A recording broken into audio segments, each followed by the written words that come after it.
আর এই গাড়ির নিচে যখন খবর জানাচ্ছি আপনাদেরকে আরো একবার বলবো যে এই বহুতল বিপর্যয়ে কিন্তু বাড়লো মৃতের সংখ্যা। গার্নিরিজ কাণ্ডে মৃত বেড়ে 12 জন। আজও সকাল থেকে চলছে ধ্বংসস্তূপ সরানোর কাজ। হাসপাতালে মৃত্যু হয়েছে গাড়ির নিচের বাসিন্দা মারিয়াম বিবি। শনিবার সন্ধ্যে নাগাদ হাসপাতালে মৃত্যু হয় মারিয়াম বিবি। এই মুহূর্তে ওয়েন্দিলা রয়েছেন আমাদের সঙ্গে। ওয়েন্দিলা, এত বড় বিপর্যয়, একের পর এক মৃত্যুর খবর, আহত হওয়ার খবর, আর এমনিতে মৃত সংখ্যা আরো বাড়ছে।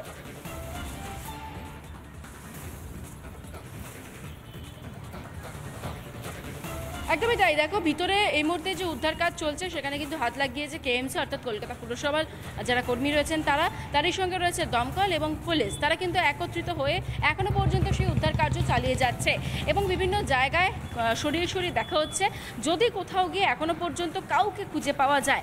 তবে যেটা দেখো, প্রাথমিকভাবে মনে করা হচ্ছে যে ভিতরে আর কারোর আটকে থাকার সম্ভাবনা নেই। তবে এখনো পর্যন্ত চেষ্টা চালানো হচ্ছে প্রত্যেকের তরফ থেকেই যে ভিতরে যদি কোনো কাউকে পাওয়া যায় তাহলে কিন্তু তাকে দ্রুততার সঙ্গে হাসপাতালে নিয়ে আসা হবে। এবং এই প্রসঙ্গে তোমাকে জানাবো, দেখো এখনো পর্যন্ত এসএসকেএম হাসপাতালে গার্ডেন রিচে চাপা পড়ে আটকে যাওয়ার যে ঘটনা, তাতে কিন্তু এখনো 3 জন অ্যাডমিট রয়েছে এসএসকেএম হাসপাতালে এবং তাদের প্রত্যেকেরই অবস্থা কিন্তু আশঙ্কাজনক বলেই হাসপাতাল সূত্রে খবর। আর তারই সঙ্গে গার্ডেন রিচে যে বেসরকারি হাসপাতাল রয়েছে সেখানে কিন্তু এখনো পর্যন্ত 7 জন অ্যাডমিট রয়েছেন এবং তাদেরও খুব একটা যে শারীরিক অবস্থা ভালো তা কিন্তু নয়। একজন 10 বছরের শিশুর একেবারে বলা যায় প্রায় আশঙ্কাজনক অবস্থা, এমনটা কিন্তু জানা যাচ্ছে এবং তার যাতে সুস্থতা তাড়াতাড়ি হয় সেই জন্য কিন্তু চিকিৎসকরাও একেবারে চেষ্টা চালাচ্ছে। কিন্তু এখনও যে উদ্ধার কাজ, সেই কিন্তু উদ্ধার কাজ জারি রয়েছে এবং বড় যে সিমেন্টের যে চাঙর ফাঙর সমস্ত কিছু যে খুলে পড়েছে, ভেঙে গিয়েছে এবং ভগ্ন যে দশা, সেই ভগ্ন দশার মধ্যে থেকে কিন্তু বিভিন্ন সরঞ্জাম থেকে শুরু করে বিভিন্ন জিনিসপত্র দিয়ে, অত্যাধুনিক সরঞ্জাম দিয়ে কিন্তু সরিয়ে নিয়ে যাওয়া হচ্ছে। অর্থাৎ একেবারে বলা যায় যে উদ্ধার কার্যকে শেষের পর্যায়ে নিয়ে যাওয়ার চেষ্টা করছেন এই মুহূর্তে পুরসভার কর্মীরা। এবং ইতিমধ্যে আরও যে আপডেট উঠে আসছে, এই যে দশা রয়েছে, এই যে গার্ডেন রিচ ছাড়াও যে শহরের বিভিন্ন জায়গায় ইলিগাল কনস্ট্রাকশন রয়েছে, এই ইলিগাল কনস্ট্রাকশন নিয়ে কিন্তু লালবাজারের তরফ থেকে কড়া পদক্ষেপ দেখতে পাওয়া গিয়েছে কি না কলকাতা পুরসভা একেবারে ওয়েন্দিলা। এবং সেখানেই তো প্রশ্ন উঠছে যে একের পর এক মৃত্যু হবে, 1, 2, 3, 4 এত মৃত্যু দেখবে, তারপরে এটা অনগ্রবে পুরসভার এবং তারপরে একাধিক পদক্ষেপ। তবে আমরা আশা করব যে অবশ্যই প্রত্যেকে সুস্থ থাকবেন।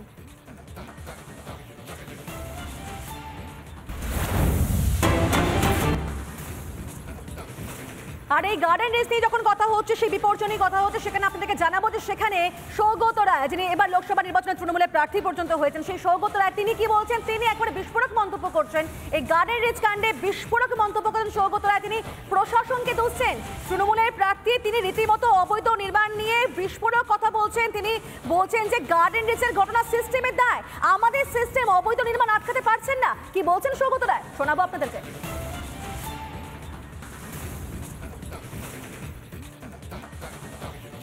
এটা সেটব্যাক নিশ্চয়ই, কিন্তু এতে ভোটে গার্ডেন নিচে ঘটনার দমদমে এত দূরে প্রভাব পড়বে।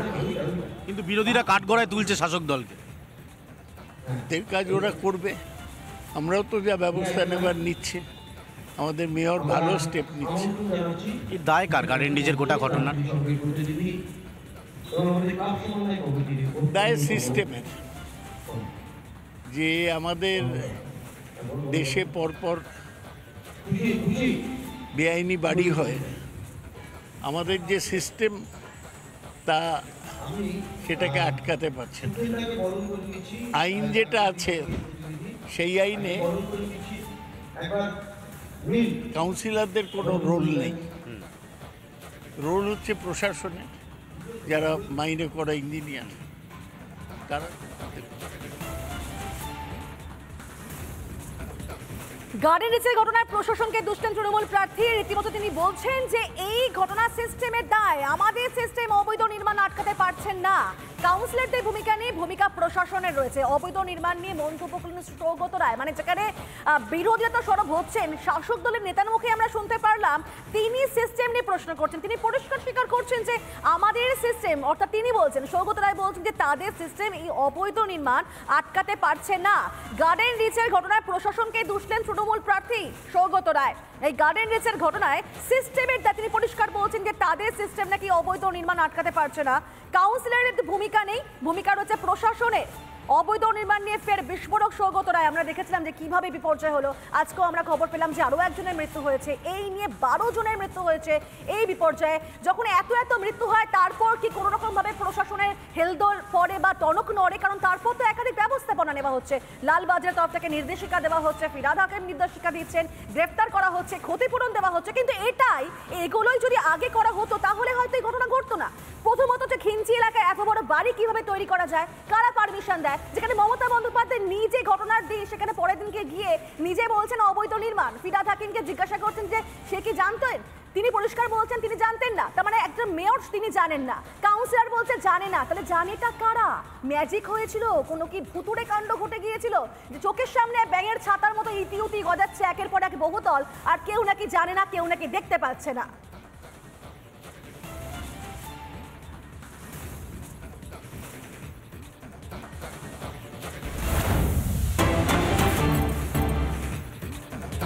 বেআইনি নির্মাণ কাণ্ডে নিরপেক্ষ তদন্তের দাবি, এবং সেই দাবি করছেন কলকাতা প্রাক্তন মেয়র বিকাশ রঞ্জন ভট্টাচার্য। শুধু কলকাতা নয়, সর্বত্র দুর্নীতি, পুলিশ কোনো কাজ করে না, বেআইনি নির্মাণ নিয়ে তদন্ত চাইছে, এমনটাই বলছেন বিকাশ রঞ্জন ভট্টাচার্য। একই সঙ্গে তিনি বলছেন নিরপেক্ষ এজেন্সি দিয়ে তদন্ত হোক, প্রশাসনের মাথায় হেলদোল নেই। সিনিয়র এডিটর ময়ূখ রঞ্জন ঘোষের সঙ্গে জানতে চাই বাংলায়, সেখানে এমনই মন্তব্য করেছেন বিকাশ রঞ্জন ভট্টাচার্য। আর সেখানে প্রশ্ন তুলছেন যে রাজ্য পুলিশকে দিয়ে কাজ না হলে তাহলে এবার কি অবৈধ নির্মাণ কাণ্ড সিবিআই?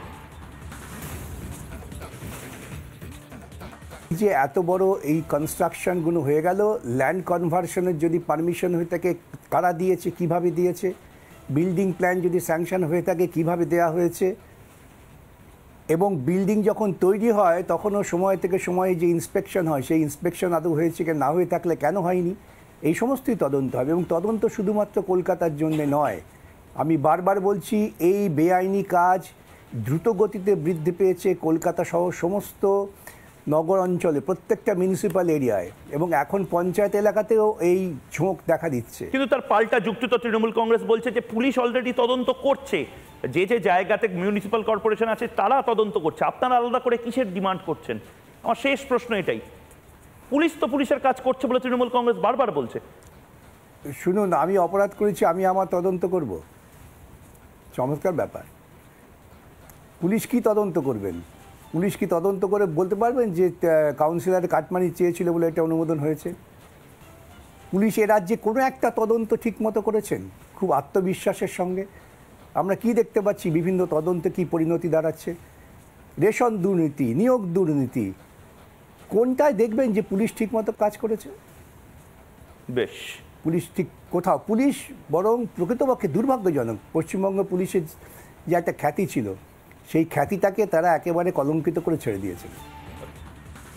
আপনারা শুনলেন যে বিকাশ রঞ্জন ভট্টাচার্য তিনি রীতিমতো পুলিশের ভূমিকা নিয়ে প্রশ্ন করলেন। তিনি পরিষ্কার বলছেন যে পুলিশকে নিয়ে এখনো কি কোনো কিছু সলভ হয়েছে, সমাধান বেরিয়ে এসেছে, যে এটা সমাধান বেরিয়ে আসবে, এবং সেখানে রাজ্য পুলিশকে দিয়ে কাজ না হলে এবার তাহলে কি অবৈধ নির্মাণ কাণ্ড সিবিআই আধিকারিকদেরকে নামতে হবে?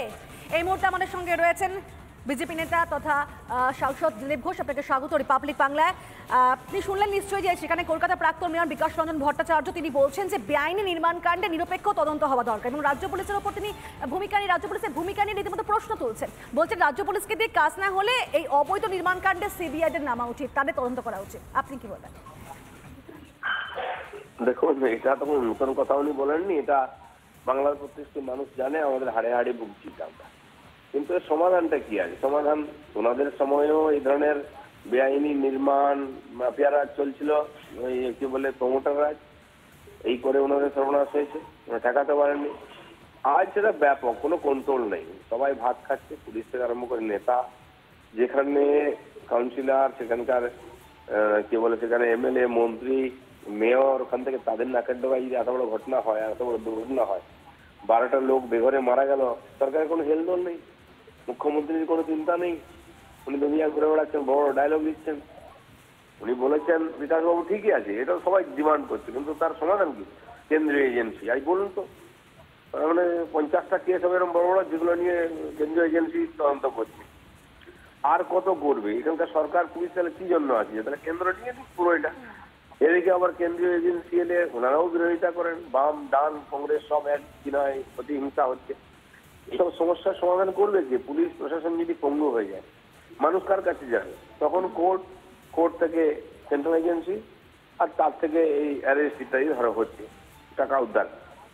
এদিকে তারা বিরোধিতা করবেন, আবার বলবেন ওটাই চাই, এটা কোনো হতে পারে না তো। আর একটা রাজ্যকে পুরো কেন্দ্রীয় এজেন্সি বা কোর্ট চালাবে, এটা কাহাতক সম্ভব? তাহলে এই গণতন্ত্র, এই সরকার কি মানা পাই? বেশ, ধন্যবাদ আপনাকে দিলীপ বাবু। আমাদের সঙ্গে ছিলেন বিজেপির সাংসদ দিলীপ ঘোষ। অর্থাৎ রাজ্য পুলিশকে দিয়ে কাজ না হলে এবার তাহলে এই অবৈধ নির্মাণ কাণ্ডে সেখানেও সিবিআই আধিকারিকদেরকে তদন্ত করতে হবে, যেখানে এত প্রশ্ন উঠেছিল এই নির্মাণ কাজ নিয়ে, এই বিপর্যয় নিয়ে।